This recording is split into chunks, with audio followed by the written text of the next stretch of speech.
So I know by now you've seen the news about Suella trying to reduce the post-study work visa from 2 years to 6 months. In this video, I'll be discussing the proposed plans that she has and then ways that you can maybe outsmart her.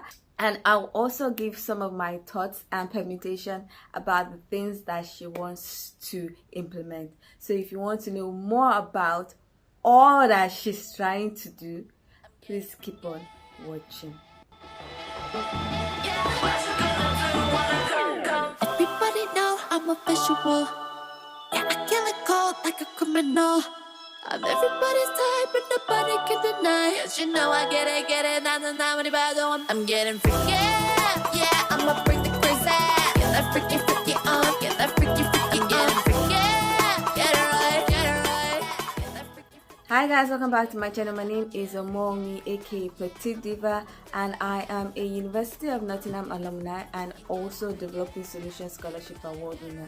In this educational series, I talk about the UK admission process, I talk about the UK visa application process, I talk about tips and tricks on how to enjoy your stay in the UK as an international student, and I also talk about tips and tricks on how to earn more money as an international student. So if you like videos such as this, please consider subscribing by clicking on the red button that says subscribe, and don't forget to click on the bell notification icon by the side so that you're notified anytime I upload videos. Now before we get into this video, I just want to remind you that I offer some UK educational services, and those services include essay writing, academic civil writing, and the UK admission package.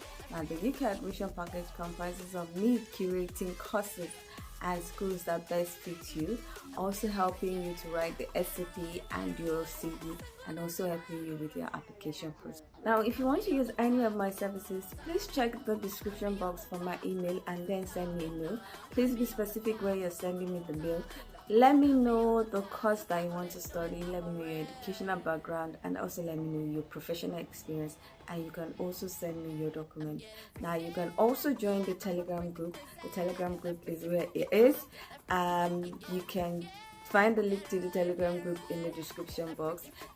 There you get real-time information about things that are happening, like which school is opening, application process, which school has closed, which school has changed their payment plan. For instance, University of Bolton has changed their payment plan.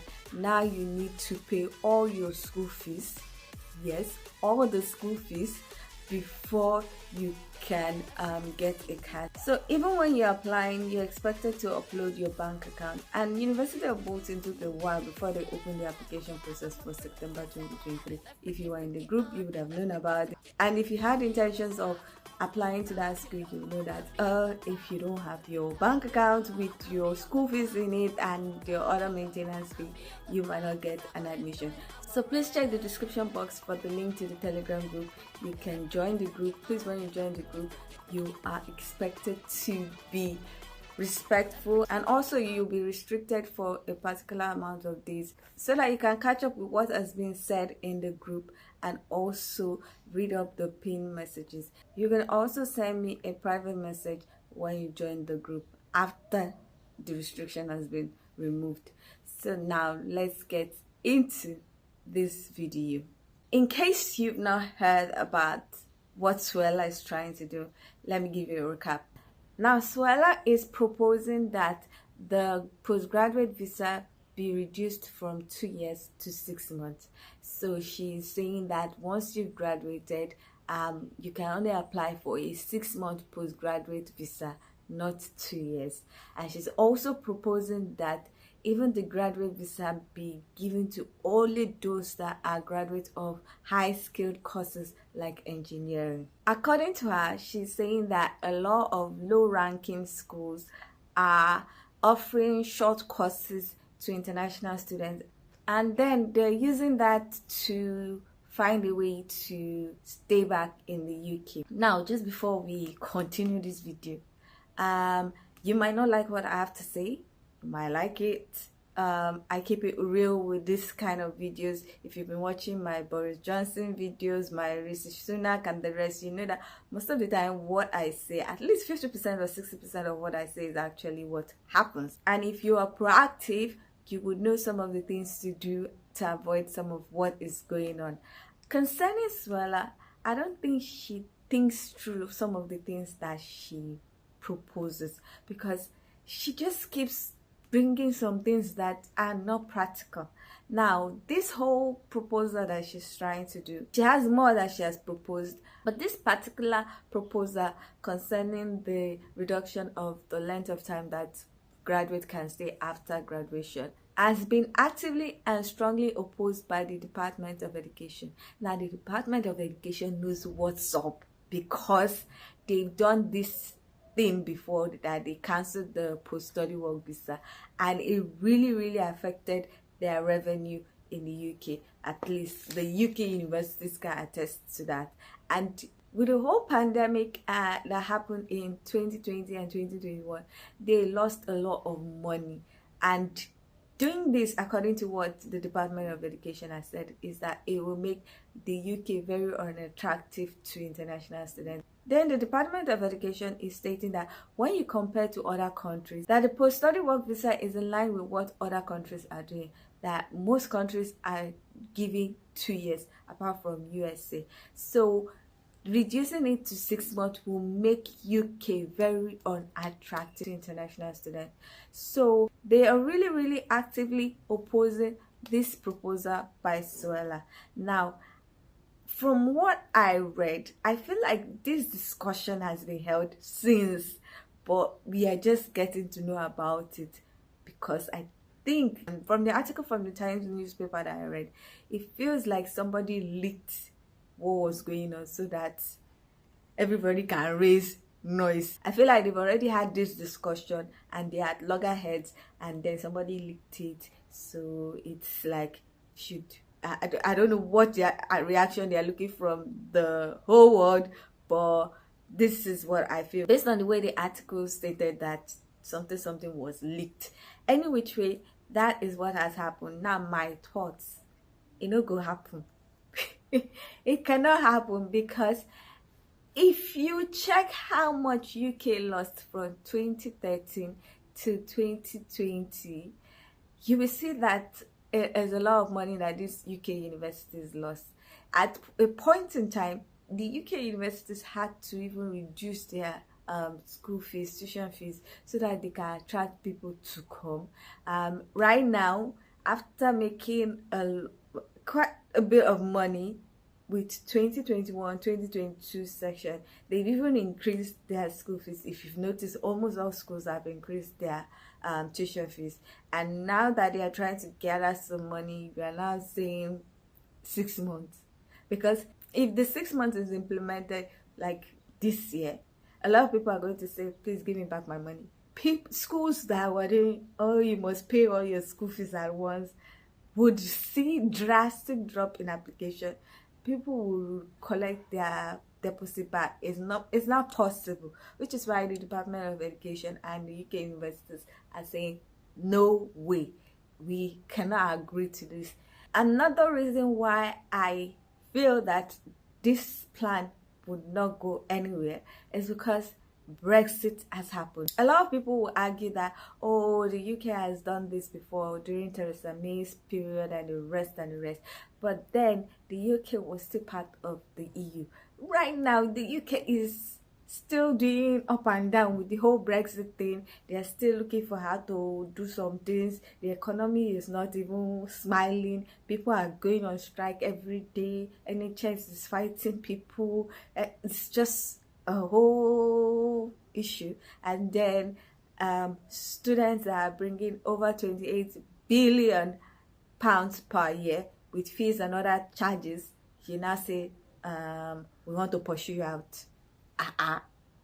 It doesn't make any economic sense, in my own opinion. That is why I feel that they are less likely to agree to this 6-month issue. Like I said in some of my other videos, if you care to watch those ones, international students are more of postgraduate students, and they bulk up a lot of that, a lot of the revenue that UK universities get. And I also stated that UK students don't pay as much as international students. Now, let me use this as an example. There is a certain course in University of Sutherland that the international student pay about 17,000. Now the UK student pay about 3 to 5,000 pounds for the same course, for the same degree, for everything. And in the class of over 100, about 100, 90% of the students are international students. Another factor is even the EU students that used to partake in the postgraduate courses and postgraduate program and even undergraduate program, a lot of them are no more applying to the UK because now they have to pay the fees of international students, and they're like, when we used to pay like 5,000 with UK students, now you want us to pay like 70,000.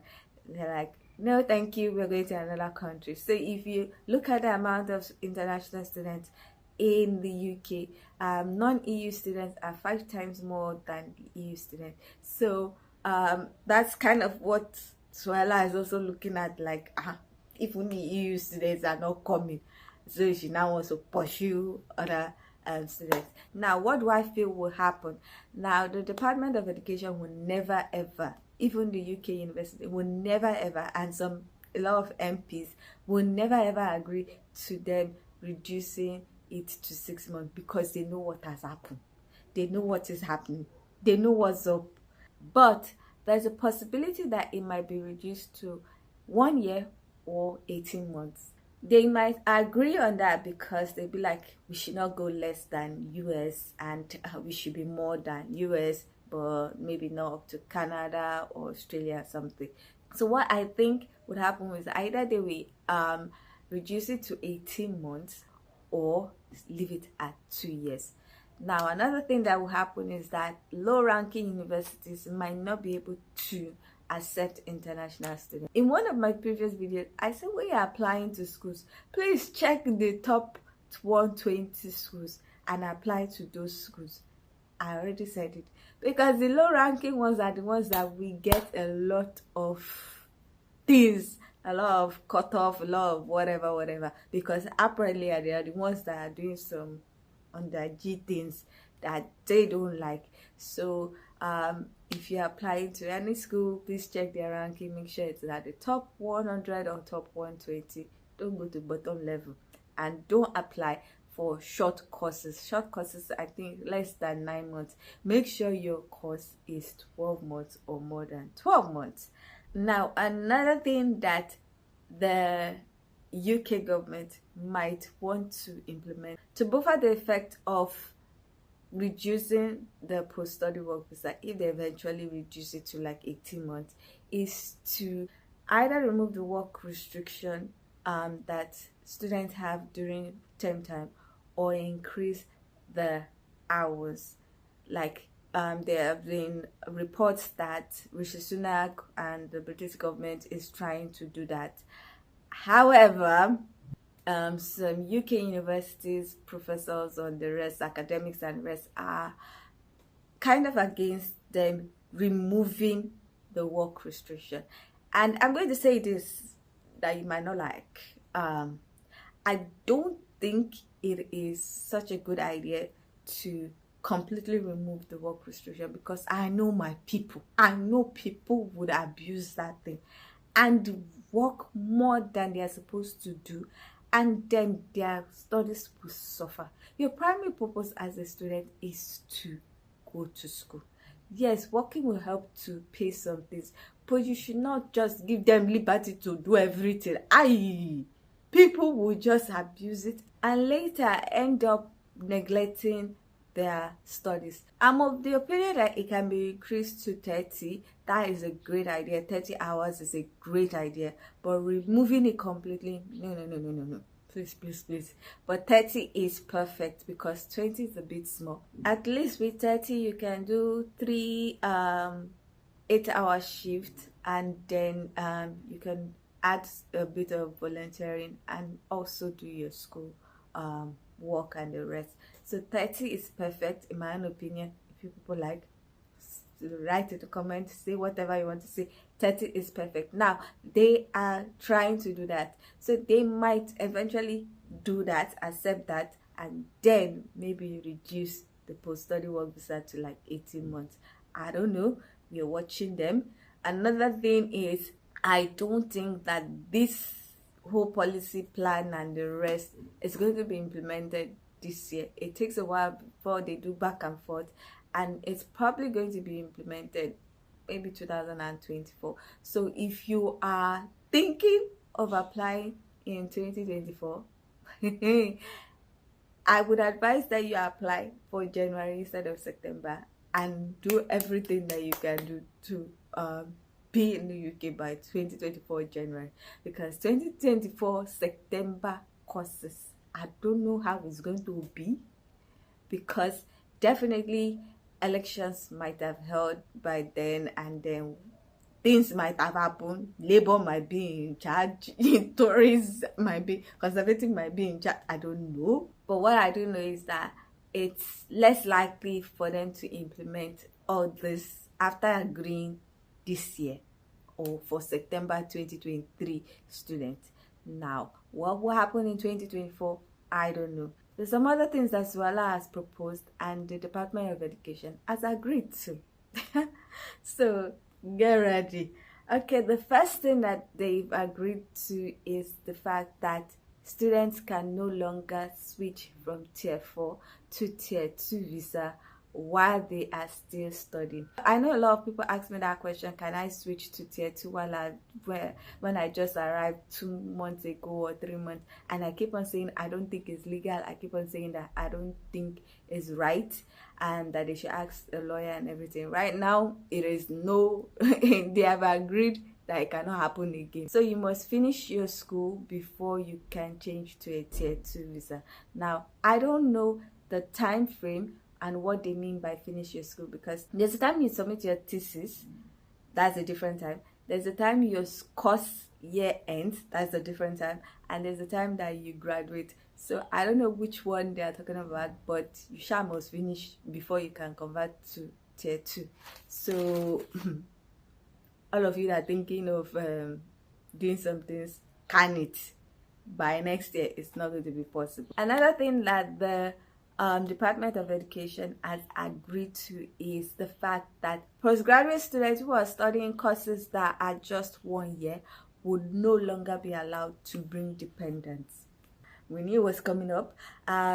According to what is stated, if you are doing a research course, that's most likely a PhD or MPhil or DPhil that is more than 1 year, or a 2-year course, you will be able to bring your dependent. But if you're doing a course that is 12 months, you would not be able to bring dependents, because they want to restrict the amount of dependents that are being brought by students. Now, in my own opinion, this is kind of fair, looking at how they have been talking about it, and this suggestion is not something strange. I said before that someone suggested that, but I think, I don't know, I feel like it is kind of better than saying just bring 2 people. At least if you want to bring your whole family of 5, you know you have to do a 2-year course, or you have to do a PhD. Now people are going to complain, oh, it's a lot of money, and that's one of the things that a lot of people used to complain. The IHS fee, 2-year course is more expensive and the rest. But if you want to bring your family, you have no choice. Yes, the IHS fee is going to increase. For a 2-year course, IHS is like £1,200. So if you have a family of 4, you pay like 4,800. Meanwhile, if you are doing a 1-year course, the IHS is about £710. So if your family of 4, you've paid about 2,800 something. But if you want to take your family, if you want to relocate with your family, you have no choice. PhD, you know that if you are doing PhD, IHS is going to be for 4 years. You use the IHS calculator. I'll leave the link in the description box. Use it to find out how much you're going to pay. But that is what the price that you're going to have to pay if you want to relocate with your family. So if you are intending to go with your dependent in 2024, you know that you're going to have to do 2 years. And this proposal is going to kind of cut down a lot of those things, those people that are advertising stuff. You know what I mean? Like I said, I don't think it's going to be implemented this year. There's going to be a lot of back and forth, like it has started, and there's going to be a lot of discussion. Then there's going to also be a lot of if we do this, is it going to affect our economy? If it affects our economy, is it going to affect our chances at the elections next year? So it's going to be quite a lot of back and forth. So for you to avoid any issue, I would advise, if you've not applied before now, apply now. Secure your space. Apply for visa, especially those with dependents. Apply for visa early. Apply for visa by May. Hopefully, my permutation will be right again, and they would not implement anything this year. So that you that have dependents, you can collect your visa before their will restart. Another thing is to pray that that woman, so I'm like, I've tried. I thought I was going to, she was going to hear Mama, but let me just relax before YouTube gives me ban or some nonsense. Anyway, another thing is to pray that that woman is sacked or she resigns or something, and somebody that is not like her or things like her is put in that position, because I don't know what her obsession is, but we need to do some things to remove her so that she can know that we are not to be messed with. Anyway, that's basically one of the other things you can do. Pray that she's removed and somebody else that is not so anti-international student is placed there. But while you're praying, please do the other things. Apply early, get your visa early, and every other thing. Hopefully the plan of reducing the post-study work visa would not be implemented, because even those that are presently students for September 2022 section and January 2023 could be affected if the plans are implemented this year or early next year. So it's a whole lot of prayers, it's a whole lot of hoping that the UK universities do something and their mouth is enough to suppress every attempt to be negative. Anyway, I hope you enjoyed this video. I know some people are not going to like it. Some people are going to say something. As usual, they always say something. But I hope this is helpful. I hope some of you that are proactive are able to take one or two things and are able to do some things. The UK is like this. They change every time. If you're considering getting a global education in September 2024, I would advise that you don't only consider UK, because especially if you have dependents, because anything can happen by September 2024, and you might have to try US, Canada, or Australia. I really hope this video is going to be useful to somebody, and if you like this video, please give it a thumbs up. If you are not yet subscribed and you like videos such as this, please consider subscribing by clicking on the red button that says subscribe, and don't forget to click on the bell notification icon by the side so that you're notified anytime I upload videos. Now, with all that said, thank you so much for watching. I hope to see you in the next one. Bye. Get that freaky on, get that freaky